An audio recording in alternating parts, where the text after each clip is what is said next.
Now it's on. Okay, there we go. All right. Thank you all for being here. This room is so full. I was just saying, it makes my heart so full. I'm so glad you're all here. How's everybody doing? Nice. All right. Well, yeah, here we are to kick off the Women of Marvel panel. Very exciting. Yeah. Sorry, I'm a little discombobulated. All right, are we good for this? Well, never mind. Sorry, guys. We want to start off by showing you the Women of Marvel landing page. There we go. Now we're on it. There we go. So go to marvel.com, Women of Marvel, to get all of your downloads, anything you need on Women of Marvel, all your interviews, the updates from today. That's your landing page for you. And of course, we're here because of the podcast, right? The Women of Marvel podcast. So that QR code will take you right to the landing page. Listen to it on any of the apps you've got. And we're going to talk more about what's coming up in this year for it. Super exciting. Also, make sure you follow us on Instagram. We have our own Women of Marvel page. You'll see updates from this weekend. You'll see updates from the panel today. Definitely follow us on there.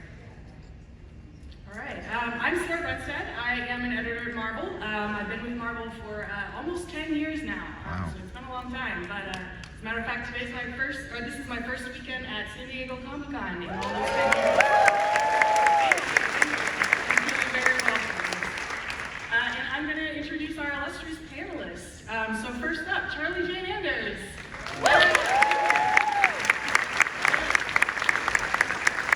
Charlie Jane is a best-selling writer. You might know her from books like All of Birds in the Sky or Dreams Bigger Than Heartbreak, which has been sweeping the awards lately. But of course, she also writes New Mutants Lethal Legion, for me, as a matter of fact. Wrote for Marvel's Voices Pride, which we're going to talk a little bit more later. Next up, we have Jessica Malloy.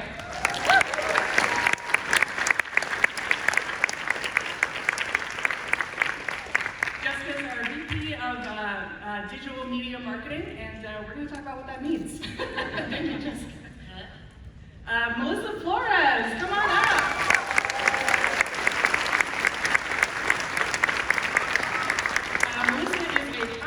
Writer, one of the creative voices behind the Power Rangers franchise, and of course wrote a story for Women of Marvel, and might be doing some more stuff. We're going to talk about that in a little bit. Sana Ahmad, who doesn't even need an introduction.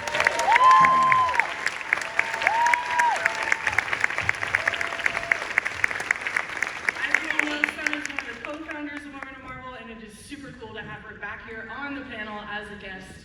Thank you all. This is a homecoming. I'm freaking stoked. So much energy in this room because I'm back. This is my homecoming. It's slightly better than Spider-Man homecoming, obviously. All right. And later today, we're going to have Jody Hauser joining us. She's actually running from another panel, so we're going to talk more about Jody a little later. Yeah, Jody. Yeah.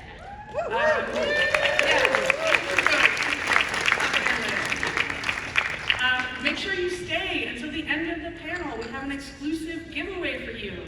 This is the main cover to Captain Marvel Dark Tempest, and this is a special exclusive variant with spot color treatment, covered by Mike McCone, who read the first issue by Anna Senti that just came out a couple weeks ago. Yeah. Stay until the end of the panel to get that cover. All right. Women of Marvel, we're kicking off a new season. Yeah! The podcast returns in September, just in time for school, getting your commute game back going. And we're going to talk a little bit about what's happening on the season this year. So as you all know, every season has kind of a theme around it, and this year we're going to be doing a bunch of cool character spotlights. So all of your favorite characters, your Jean Greys, your Gwen Stacy's, of course Kamala Khan, all kinds of other characters that we're going to be talking about. Sana, you're a little bit involved in some of that, right? Do you know anything about what's coming up on the season this year? Totally, yeah. A lot of cool stuff. I have no idea, actually. But it is, again, Judy Stevens and I started the Women of Marvel podcast. She's right there. Oh my God, hey, what's up, Judy Stevens? Thank you for Judy, yes! Marvel panels actually that were so successful, and so there's a lot of great, oh my God, so many fantastic characters across the Marvel universe. It's so, oh God, so good to be back, guys. I actually, can I ask a favor? Can we kick off, this is how Judy and I used to kick off the Women of Marvel panels. We used to ask people, specifically women and non-binary folks, to stand up if you are interested in writing comics, in writing TV, or working in the industry. I'd like you guys just to kind of stand up, if you can. I know there's people out here working.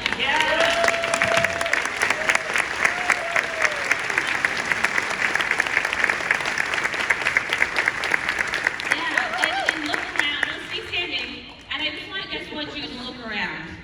These people are going to be your allies, your collaborators, or co-conspirators.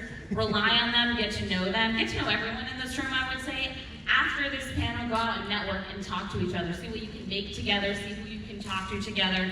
It is a really powerful room, and that's why I love kicking it off this way, because you guys are literally the next generation. So give yourselves a round of applause.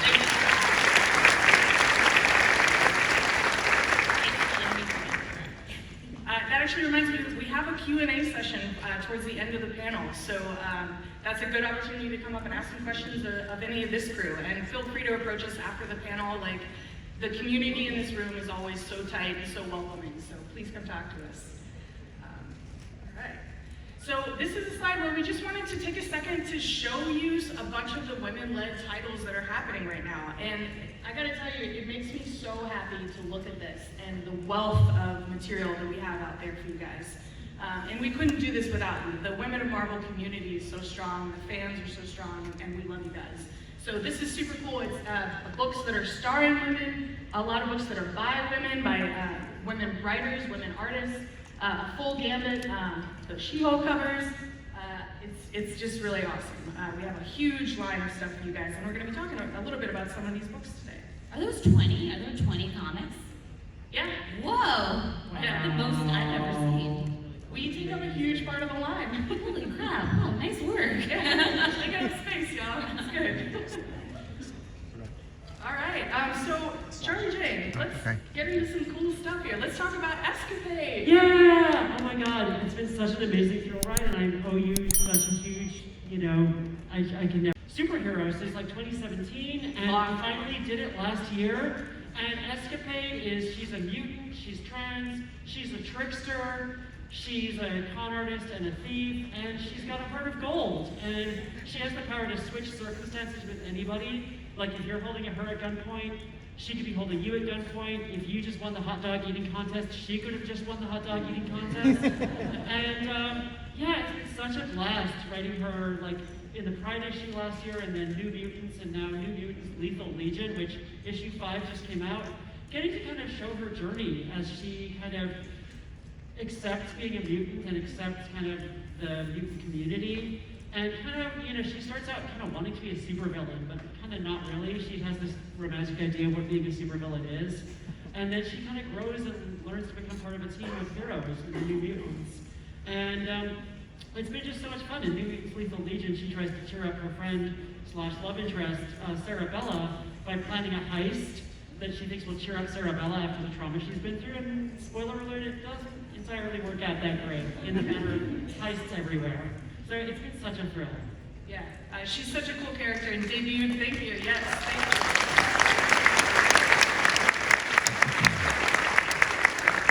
you. She debuted in last year's Marvel Voices Pride. And one thing I wanted to ask you, Charlie Jane, is, when we were talking about this, it kind of naturally came about that she would be a mutant. But maybe you could speak a little bit to why she fits so well in the mutant community, and particularly with the New Mutants community. Yeah, I mean, I love New Mutants. Like, I've loved the entire, history of New Mutants, going back to, 82, 83 with, Claremont and Cloud. Those early issues are just so magical. And part of what I love about the New Mutants specifically is that it is about growing up, it's about coming of age, and kind of learning to find your place in the world, having powers that you don't really understand how to use yet, having, complicated, confusing feelings about the people around you, and stuff like that. And I felt like that fits so well with Escapade, who is just brand new. She has no idea what she's doing, cannot control her powers, cannot handle relationships and people, and like, she's been through some stuff, so she has some damage, like, much like Wolfsbane at the start of New Mutants, when she's been rejected by her dad, Reverend Craig, and like the townspeople in Scotland, and those frickin' Scottish pitchfork-wielding people that you all remember. But also, I feel like mutants have always been a metaphor for people who feel rejected or, you know, stigmatized by society. And I think it's really interesting to think about that in terms of intersectionality.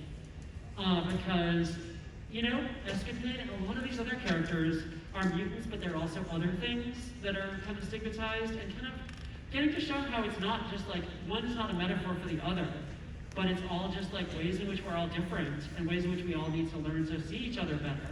That felt like such a gift, getting to write that, and getting to explore that. And, you know, I feel like that's one of the things that makes the X-Men comics in general shine, is when you get to kind of use them as a mirror to talk about the ways in which we all need to see each other better, and see ourselves better, and feel seen by the world. And so that was something that I really loved getting to do. I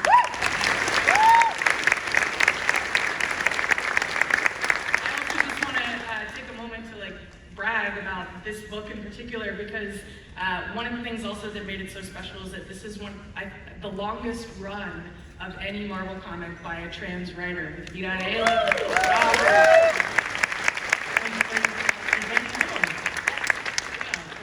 And Vita was so generous and so incredibly kind and helpful in helping me ease into New Mutants and explaining all of the everything. Like, there's so much to figure out, and yeah, it's been such a joy making that into a little trans corner of the Marvel universe for the last couple of years. Yeah, exactly. Who did the covers for this and the?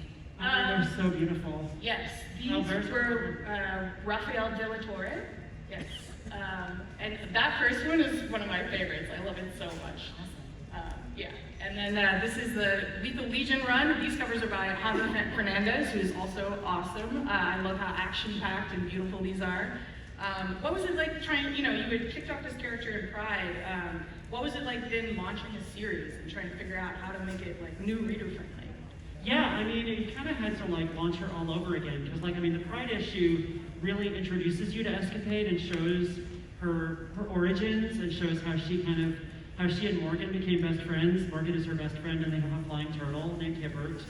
And but then kind of had to reintroduce her, and also kind of find where she fits in with the New Mutants comic that Vita had been doing, which was kind of his own fun challenge, and trying to build her into storylines that are kind of New Mutants storylines, because it is the New Mutants comic, and it's the whole group, and finding ways to explore those themes. I feel like the thematic stuff was the most fun to kind of play with, because of how strong New Mutants is as a comic about growing up. And but it was an interesting kind of pivot from here's Escapade in her own story in the Pride issue to here's Escapade in this whole group situation where all these things have been going on. Sarabella just got a body. Karma just finally got separated from her psychic dead brother, who's now alive again, and Karma now has a girlfriend. It's just, there's so much going on, and there were just all these toys lying around that I got to play with, and you can kind of see over the course of the 8 issues of New Mutants I did, me kind of just starting to really enjoy and figure out how to make all of the toys, kind of come to life. So it was that was just such a wonderful, it was a challenge and a wonderful experience. Yeah, thank you. All right. Thank you. So, Jessica, you have had a really illustrious career. You come from People magazine, you work with Time, Entertainment Weekly, and now you're a VP here at Marvel. And one of the major things that Jessica does is help run our Infinity Comics line. Who's reading those Infinity Comics? Yeah. They're so great. They're really fun, diverse opportunities to tell stories that we don't really get to do in print mediums. So Jessica, tell us a little bit about what you do for that. Yeah, sure. Yeah, and thanks for having me. So Marvel Unlimited, is everyone aware of Marvel Unlimited? All right, and if you're not, at the booth, we've been pitching it all weekend, so you can go back down there after. But Marvel Unlimited, right, is our home for, over 80 years of storytelling and digital in digital form. And it was actually only less than 2 years ago we launched Infinity format, which is a new immersive way of telling stories in a vertical format, which really means it's really good on film, right? And the storytelling is in continuity. It's a wide variety of genres, so there's really something for everyone. All the characters of the moment, so it ties into what's happening in the MCU or in games in terms of the character profiles. And crazy enough, over the less than 2 years since we've done this, we have over 800 Infinity issues on the platform. Wild, yeah. We work hard. With Sarah and others that do an amazing job. And if you want to, some of the series that we have a bunch of different genres, right? We have Avengers Unlimited, which is, classic team-ups and great, action comics. We have Spider-Verse Unlimited, which is now transitioned into the Edge of Venomverse, focused on all the spider characters. Love Unlimited, which is, That's my favorite. spoon-worthy stories of the romance of the Marvel characters. Marvel's Voices, which we were just talking about some of that, The World Outside Your Window, in an anthology series. And then, of course, our comedy line, which we tag Friday Funnies internally, which includes Alligator Loki, Lil Rocket, It's Jeff. So a lot of stuff, a lot of great stuff. You mean probably soon to be Eisner-nominated Alligator Loki? What a guy. I'll point out that Jeff has already been nominated. Yeah. Let's talk about Jeff a little bit, actually, because he was a breakaway star. Jeff is the best, the absolute best. Kelly Thompson and Go Hero do a whole line. We're coming up with some new ones, actually. It's going to be very exciting. And last year we put out the first print volume of it, which went back for a second printing, and we're doing a second one. So we're collecting them now in print, very exciting. And yeah, do you want to talk a little bit about the growth of Jeff and how you got to see that? Yeah, we launched the service with It's Jeff, and we love Jeff ourselves. Jeff's definitely our favorite character in The Office as well. But we did not realize how it was going to resonate with everyone. And it's just such a fun series. Kelly Thompson does a great job. You're here as well. And we just love Jeff, and we love that Jeff is taking over the world. Jeff has his own card at Marvel Snap. Jeff loves products. Jeff, more Jeff all the time. That's what we say. Would you think It's Jeff is kid friendly? Like you can. It definitely is. Yeah. That's awesome. That looks great. Jeff Blanchard. Shout out to Kelly Thompson who came up with it. I love that character. He's even making his own appearance here in Extreme Venomverse, and I promise even that one is kid friendly. But yeah, no, Jeff is the best. This is a brand new announcement. Marvel Meow is coming back. Do we have any Marvel Meow fans in the house? Yeah, I will be. Yeah. I love this comic. Of course, those who know, it follows the adventures of Chewie, Carol Danvers' cat, and the other various animals in the Marvel Universe. And just like It's Jeff, this is another one it's great for everyone. I love it. It's hilarious. I read every issue that comes out, but it's also perfect for sitting with your kid and introducing them to comics in the world. So it's really great. And now Fuji is the artist on that, the artist and writer, full creator. You probably have seen some of her covers. She's adorable. So that one is coming out this year. Very exciting. July 28th coming up. So make sure you've got the app, download it, get your subscription. Y'all, Marvel Unlimited is the best deal in comics. It's like $10 a month and you get so much content. So please do it. Save yourself. Here's some of the awesome art that we're going to see there. Yeah. Oh, this is so good. So good. I hadn't seen that art yet, so that's really adorable. Awesome. So yeah, now, and we've got also new arcs of Love Unlimited coming up and Avengers Unlimited. Preeti Chibber and Carola Borelli are coming up with a Gambit and Rogue story. Got any Gambit and Rogue fans in the house? Yeah. Our favorite married couple. I love their whole relationship, their wedding. I'll tell you guys that we were in a Marvel Summit once where the wedding got pitched, and it was one of the most exciting times ever. Everyone in the room was just such a fan. It was like, yes, we have to do it. Let's do it. It's time. So we're going to have a new arc with them, and actually Preeti and Corolla are both Women of Marvel old hats, veterans. Corolla actually just debuted in last year's Women of Marvel and is now going on to draw this. So this program really works. It pulls people into the line. It's really cool. And then Kalinda Vasquez, who you might know from her America Chavez series, Born in the USA, is a great book, yes. With Alba Blez and Walden Wong. And Alba Blez has also done some work for Women of Marvel and for Marvel's Voices. So these are really upcoming talent, very exciting. And that's going to be August 3rd and August 8th. So again, coming up on the app. And these update weekly, y'all, so it's a constant download of content. Jody Hauser, everyone.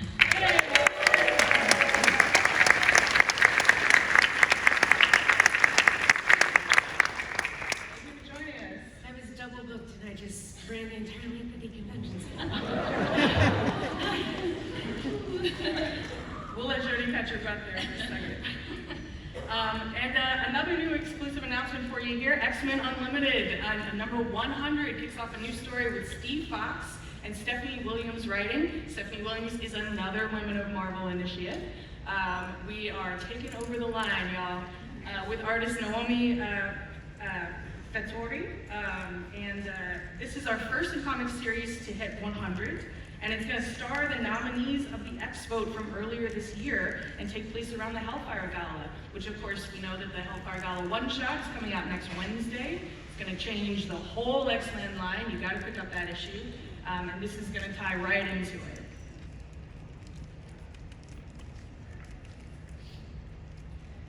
And now we can get to Echo, another announcement. Melissa, yeah.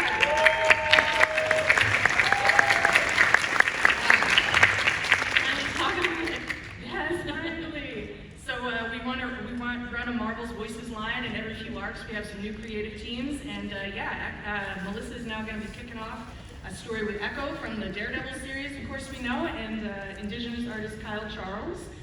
So yeah, tell us a little bit about what we can expect. I absolutely adore Echo. I love everything about that character, and it was such an honor to be brought on board and do this. This is basically a story that takes Echo back to the res, but not the adventure you think she has. She reconnects with a character we met in the incredible arc of Echo Phoenix Song. Does everybody read that arc, that trade? Beautiful. Yeah. So we meet River again, and River needs her help, and she comes back to the res and gets sucked back into an adventure in his mind, and we get to delve a little bit more into her past, as well as meet a new character who I hope everybody will really love. I got to read the first issue the other day. It's fantastic. We're going to show off a little bit of preview art here. Oh wow! Yeah, looking really good. Yeah, it was such a blast to be able to write for the Infinity Comic format, because you're not thinking of page turns, you're thinking of scrolls, and to be able to give the amazing artists that opportunity, and for me to think outside the box was such an incredible challenge and so much fun.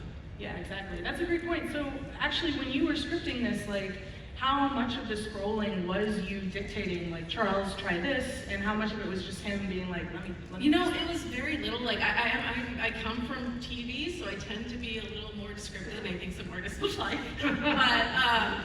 But definitely, I was thinking of the format, and there were opportunities that made it very clear. It's like the opening when she's, you see her jumping off of a tower in New York, and I tried to give opportunities, not directions, if that makes sense. Yeah, absolutely. Very nice. Well, yeah, that's some beautiful stuff there. And we have another announcement for you here. I talked a little bit about Stephanie Williams earlier. So for those of you who read the Marvel Voices Pride issue from this year, you'll recognize this character in this art by Hector Barros. This is the new Nightshade. Some of you might remember Tilda Johnson, who was an old Captain America villain who slowly became redeemed. Tilda has a new role in the Marvel Universe, and she doesn't need that name anymore. But this young woman, Logan Lewis, is her cousin, and Logan performs a science experiment, classic setup, and gets into some trouble and finds herself with powers that she doesn't really know how to control.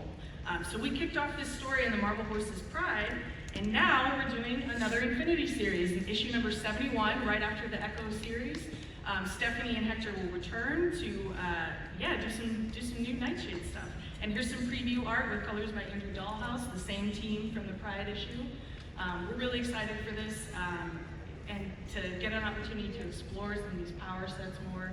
I think that's one of the biggest challenges actually when you're creating new characters is trying to figure out what to do with powers. Figuring out the Marvel Universe has so many characters, so how do you make them really distinct? And actually, maybe this is something that some of our panelists can speak to a little bit. Melissa, you've done a ton of character creation in all kinds of franchises. So what are some of the ways that you approach it when you're trying to debut someone new and make it unique?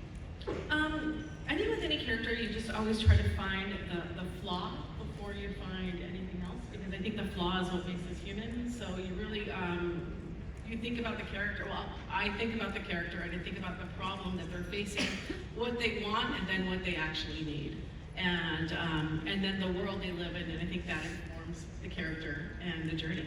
Yeah, absolutely.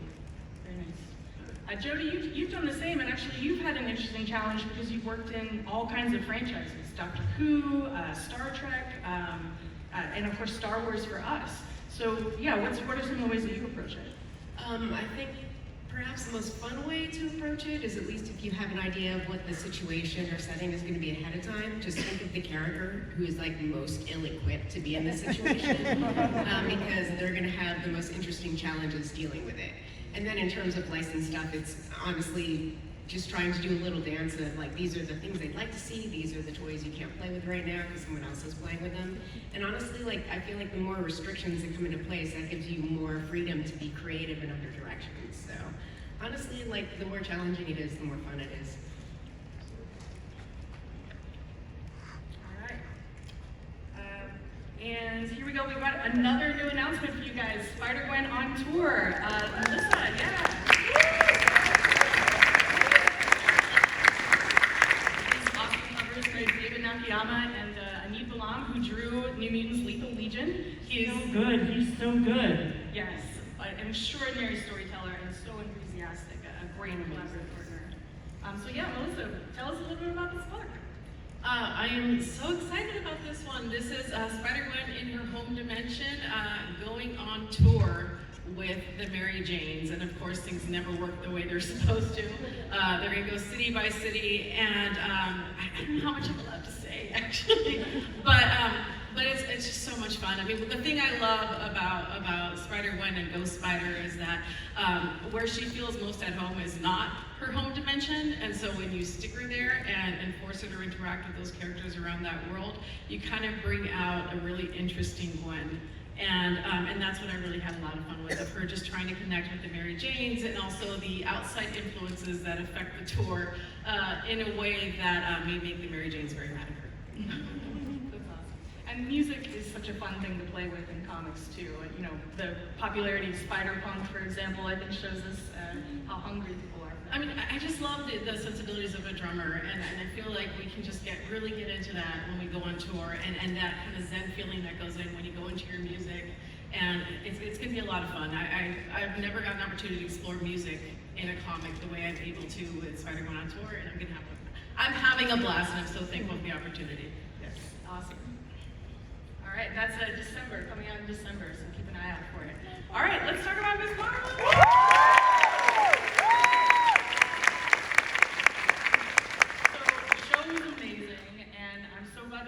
Here to tell us a little bit about what's coming next and what it was like to do that. Let's talk about what's happening now, which is Ms. Marvel's on Disney Plus currently, and we also will be airing it on ABC this August. Very exciting news. First Marvel series to be on ABC, which feels kind of crazy and wild. I don't know, it's pretty wild to be here. I have to say, like, I feel like I started at Marvel in 2009, and I remember talking at these panels about how there was only one female-led title when I started, and then they disappeared. And now to come back, I left the studios about 3.5 years ago, and now to come back and just kind of see all the amazing, incredible work that people have continued to do. Like, I'm just so happy to be on the stage with you guys. A lot of it is thanks to you guys, because I remember back in the day, we used to have these panels and we'd say, you want more content like this, please go by, tell your friends, and you have. So thank you for doing that, really, it's amazing. So again, Miss Marvel, I mean, it's you know, it's been such a trippy ride. I'm really proud of the work that we put into the show and the reactions and response that we've had. I mean, she's very, very special. She's such a beloved character, I think, now in the Marvel Universe. And I would say, actually, the fact that we had the Death of series kind of indicates that how important she is, because you only do that to iconic characters, so it's a really big deal. She's going to be in the Marvels.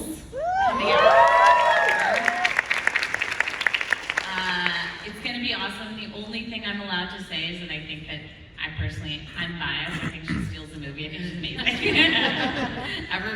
But Brie and Tiana are so great, and just seeing the three of them together, it's going to be so much fun. And you know, who's to say? You know, hopefully we'll have more Miss Marvel. You know, demand. You know, complain. I'm happy for you guys to complain to Kevin Feige if you want. Kevin, let's get a season 2.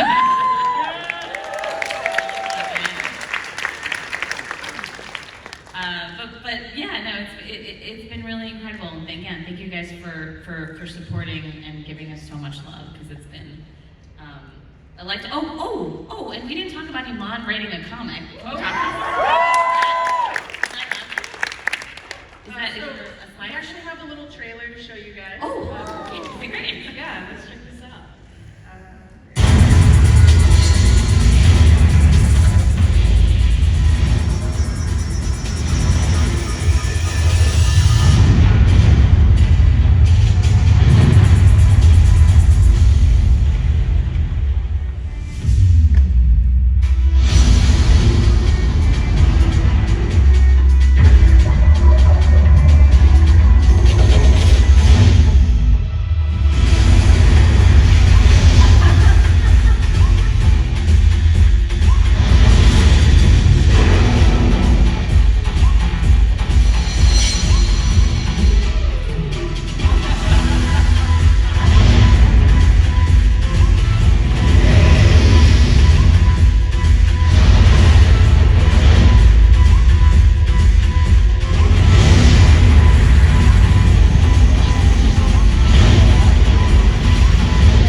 Yesterday, I texted her immediately when I saw it. She had no idea they were doing a trailer. And I was like, Iman, I worked in comics for like 10 years and I never got a trailer for any of my comics. I was pretty upset. But no, we're so, her and Saber actually worked on the series, on the TV series with us. He was in the writer's room. And fun stories how this transpired, because I'm gonna make her give me credit, is we were on the way to an event together, and Iman used to show up on set with a crazy book of like ideas. Like, it was very kind of creepy and strange. But she lots of, she's like, I don't understand, like this, and like read like a notebook, and would sit in Video Village when she was not supposed to do. She did not have a chair in Video Village, and would just run through ideas. And she's so smart, so talented. And I remember on the way down, I was like, Iman, why aren't you just writing? You should be writing a comic. Like, what's happening? She's like, oh, I don't know. Like, are anyone gonna let me? I'm like, yeah. She's someone who has all these ideas, and she's been making films on her own. And so we made it happen. I, reached out to CB. I'm like, is this something that's possible? And she's so excited. And I think Sabra's really been guiding her through the process and helping her hone in on the millions of crazy ideas that she has. But she knows more than most people about Marvel Comics history. It's pretty insane. But these covers are incredible. I love every single one, just the classic X-Men, bringing her into it. And some of the classic Miss Marvel covers have just been, it's been such a dream. And our original intention was to make her a mutant. So it's awesome that we finally get to do that. It's kind of coming full circle.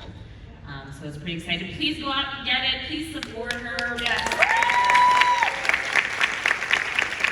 She really wanted to be here, but unfortunately, the SAG strike is going on, so she couldn't come. But she's here in spirit. She wants to know everything that's happening. And for me to bring her pins, I have to go find some pins. I've had a lot of conversations with senior editor Jordan White, who's putting this book together, and he says it's just been the most wonderful experience. She's awesome. She has so many great ideas, and yeah, this book is going to be really important. It's going to start a whole new era for her. So please do support it. But now we get to talk a little bit about Jodie, now that she's gotten to join us. So yay!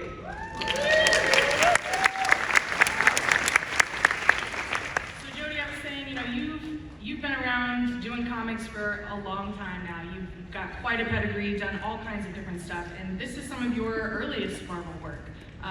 What was it like coming in? You and I worked on that Black Widow series together. What was it like, in your earlier days coming into Marvel? I think I was lucky because I sort of got to ramp up, because my first work for Marvel was a short story in an anthology issue, and then I got to do a couple one-shots and then a mini-series, so I sort of got to, step into the pool a little bit at a time. And I think my first Marvel work was about 8 years ago. And just in that time, the characters I've gotten to play with, even just this, I love Star Wars, so getting to do both adaptations and original work in the Star Wars universe, like that in itself is a dream, but then, also superheroes, hello. And it's funny because when we were doing Ms. Marvel, the Ms. Marvel 3 issues last year, and we started off with Ms. Marvel and Wolverine and her hanging out with some of the X-Men, it's like I didn't know that she was gonna be an X-Man so soon, so. But yeah, I think especially Web of Black Widow is a good example of we've gotten to do stories that are set in the current continuity but not super dependent on it. So it's like we sort of know the status quo of the characters and we don't want to mess with that too much, but then beside that we have a lot of free reign to really sort of explore who they are. A story that is just a good, it's a good jumping on point for new readers, honestly, if you just want to sort of get a good idea of what the character is like, if you've only seen them in other media and you want to sort of see their comic version, here you go, here's something that's easy to jump into and understand and digest, and hopefully you keep reading. Yeah, exactly. Delve into that sort of deep character work, which is one of your real strengths. So, Thank you. And then this is some of your slightly more recent work, right? Lots more Star Wars, the What If Dark Spider-Gwen story. What's your approach when you're doing these sort of different franchises? Because it's all Marvel, right? And so it's a certain style of storytelling, but I imagine you have to come in with a really different mindset. A little bit. I mean, the main thing with the licensed stuff like Star Wars is just knowing there's going to be sort of an extra layer of notes and approvals, and honestly it becomes a logistics thing more than anything, and making sure the time window is big enough to allow for all that input. But I mean, at the same time, it's just like, these are all worlds I love playing in, and it's just like such a joy to jump in the sandbox and play with the toys, but like not mess them up too much for the next person. But then one of my very favorite things is alternate universe stories, because you can do pretty much whatever you want. You can like kill whoever you want. So getting to that. I worked on Spider-Man Renew Your Vows for a while, which is actually how I came to know Jerry Conway, and we're RPG buddies now, which is amazing and weird. But that's how I ended up working on the What If Spider-Gwen with him. And it's actually, this month is the 50th anniversary of the night Gwen Stacy died. So getting to go back to Jerry and sort of revisit that event and do a totally different outcome for it. 50 years, and like after he's had this amazingly storied career, and Gwen Stacy has become known through these other incarnations, and just sort of getting to go back to this one and see how the events might have played out different if she had survived and Peter Parker instead had died, and where she goes from there. Yeah, it was just really an honor to work with Jerry on this more than anything, I think. It's very cool.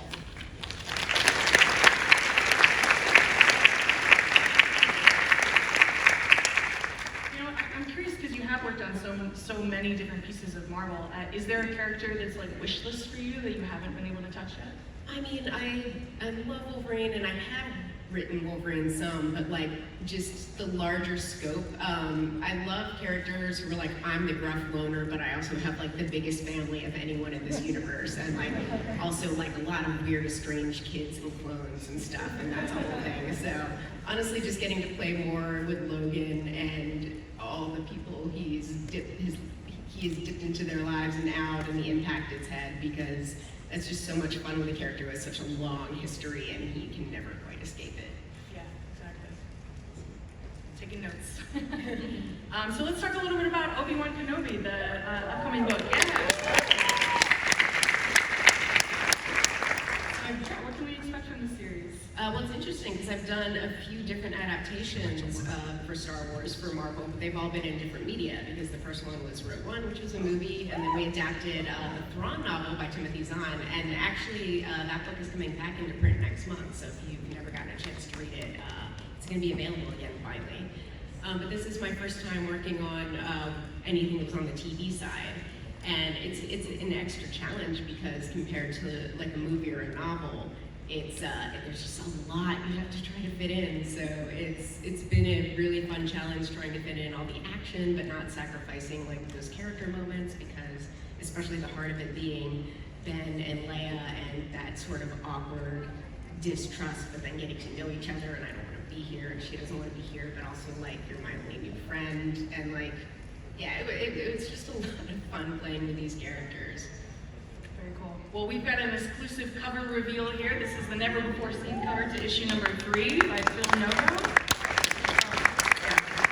Phil, he's so good. Phil is like, I think half the reason I like working on Star Wars stuff is because I usually get covers from Phil, and you know, you can just bribe me with that to stay on Star Wars forever, honestly. I'll tell you, as an editor, Phil is one of the easiest people to work with, because you don't really have to give him anything. It's just like, can you do this thing? And then he turns it around and it's beautiful, and you're like, I don't know how you did that. Incredible, thank you. So good. Yeah. All right.